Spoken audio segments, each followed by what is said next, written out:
Ang atin pong tatalakayin ngayon ay patungkol sa tungkulin ng babae sa kaniyang asawa. Alamin natin kung ano ang sinasabi ng Biblia patungkol dito. Ganito po ang sabi sa Kawikaan, Kapitulo 12, talatang 4. Babasahin po natin. Ang mabait na babae ay putong sa kaniyang asawa, ngunit siyang nakahihiya ay parang kabulukan sa kaniyang mga buto. Napakagandang pakinggan mga kapatid, na ang mabait na babae ay putong sa kaniyang asawa. Kaya susuriin po natin ang banal na kasulatan kung ano ang ilan sa mga tungkulin na dapat gampanan ng mga babae sa kaniyang asawa. Una, ang mga babae ay dapat hindi maging kagaya ni Eva, na siyang dahilan na nakalabag ang kaniyang asawa sa mga utos ng Diyos. Babasahin po natin sa Henesis Kapitulo 3, talatang 6 at 17 hanggang 24. Ganito po ang sabi. At nang makita ng babae na ang bunga ng punong kahoy ay mabuting kanin, at nakalulugod sa mga mata, at kahoy na mananasa upang magpapantas sa tao, at pumitas siya ng bunga niyaon at kinain, at binigyan din niya ang kaniyang asawang kasama niya, at ito'y kumain.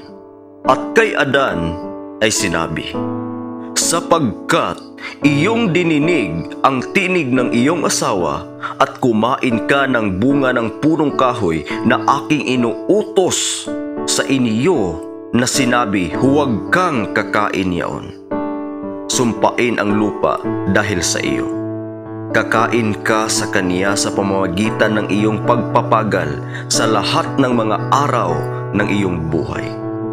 Ang isisibol niyaon sa iyo ay mga tinik at mga dawag, at kakain ka ng pananim sa parang. Sa pawis na iyong mukha ay kakain ka ng tinapay, hanggang sa ikaw ay mauwi sa lupa, sapagkat diyan ka kinuha. Sapagkat ikaw ay alabok, at sa alabok ka uuwi. At tinawag na Eva ng lalaki ang kaniyang asawa, sapagkat siya ang naging ina ng lahat ng mga nabubuhay. At iginawa ng Panginoong Diyos si Adam at ang kaniyang asawa ng mga kasuutang balat, at sila'y dinamitan. At sinabi ng Panginoong Diyos, narito, ang tao'y naging parang isa sa atin, na nakakakilala ng mabuti at ng masama, at baka gayoy iunat ang kaniyang kamay at pumitas naman ng bungang punong kahoy ng buhay at kumain at mabuhay magpakailanman. Kaya pinalayas siya ng Panginoong Diyos sa halamanan ng Eden upang kaniyang bukirin ang lupaing pinagkunan sa kaniya.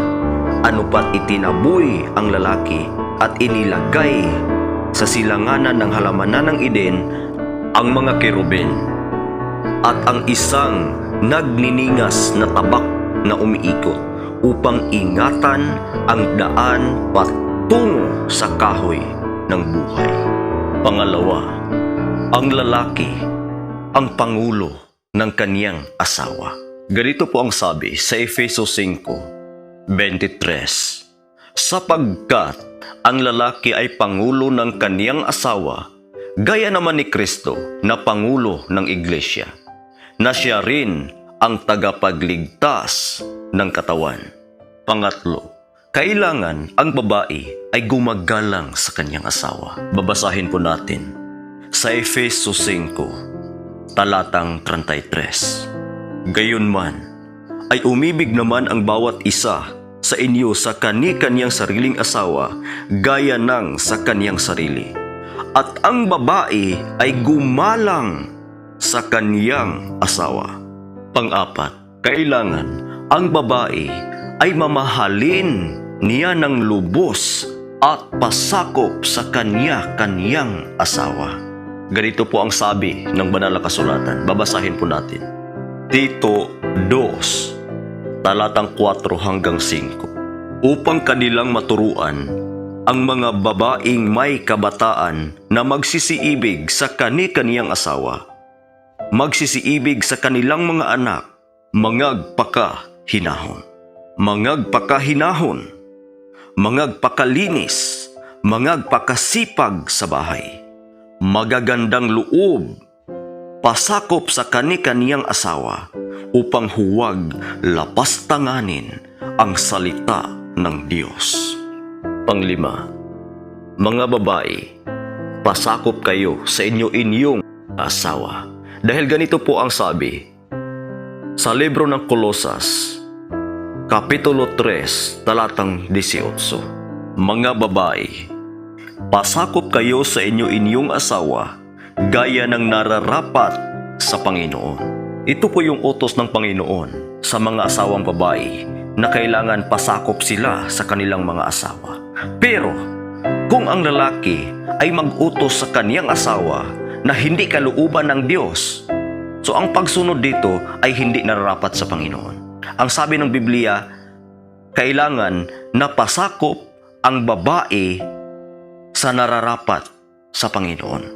Pang-anim, ang palatalong babae ay magbibigay ng hindi masayahin na tahanan. Ganito po ang sabi sa Kawikaan 19, talatang 13. Ang mangmang na anak ay kapanglawan ng kanyang ama, at ang mga pakikipagtalo ng asawa ay walang likat na tulo. Meron pang sabi sa Kawikaan 21, talatang 9. Lalong maigi ang tumahan sa sulok ng bubungan kaysa palatalong babae sa maluwang na bahay. Kapag ang mga babae po ay magiging palatalo kani-kaniyang asawa, ang tahanan po ay magiging magulo. Walang kapayapaan at walang kasayahan. Ikapito, ligtas na mapagkatiwalaan ng lalaki ang isang mabait na babae na nagsasalita ng mabuti. Ganito po ang napakagandang sinabi sa Kawikaan 31, talatang 10 hanggang 12. Isang mabait na babae, sinong makakasumpong, sapagkat ang kanyang halaga ay higit na makapupok kaysa mga rubi. Ang puso ng kanyang asawa ay tumitiwala sa kanya at siya'y hindi kukulangin ng pakinabang. Gumagawa siya ng mabuti sa kanya at hindi kasamaan lahat ng mga kaarawan ng kaniyang buhay. Binubukan niya ang kaniyang bibig na may karunungan, at ang kautusan ng kagandahang loob ay nasa kaniyang dila. Sana po sa lahat ng mga babae na nakapag-asawa na ngayon ay sila po yung tinutukoy ng banal na kasulatan na isang babaeng mabait na nasumpungan ng kanilang asawa at lubos na mapagkatiwalaan. Purihin po ang Panginoon. Pangwalo, ang asawang babae ay nakatali sa kaniyang asawa habang ito ay nabubuhay. Ganito po ang sabi sa Roma Kapitulo 7, talatang 2 hanggang sa 3. Sapagkat ang babae na may asawa ay itinali ng kautusan sa asawa samantalang ito ay nabubuhay. Datapwat kung ang asawa ay mamatay ay kalagna sa kautusan ng asawa. Kaya nga kung samantalang nabubuhay ang asawa, siya ay makikisama sa ibang lalaki, siya ay tawaging mangangalunya. Datapwat kung mamatay ang asawa ay laya na siya sa kautusan.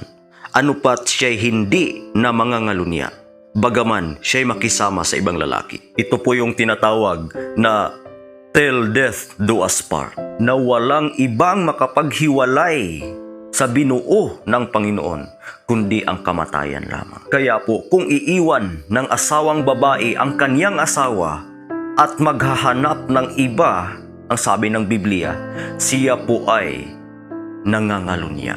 Ganito po ang sabi sa Marcos 10 talatang 12. At kung ihiwalay ng babae ang kaniyang asawa at mga asawa sa iba, ay nagkakasala.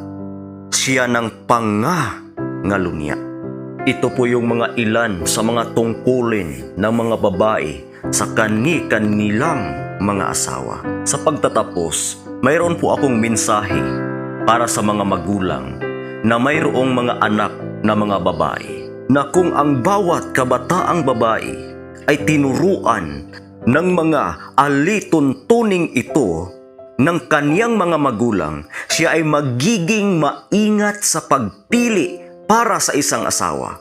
Isang lalaki na maaari niyang igalang at sundin.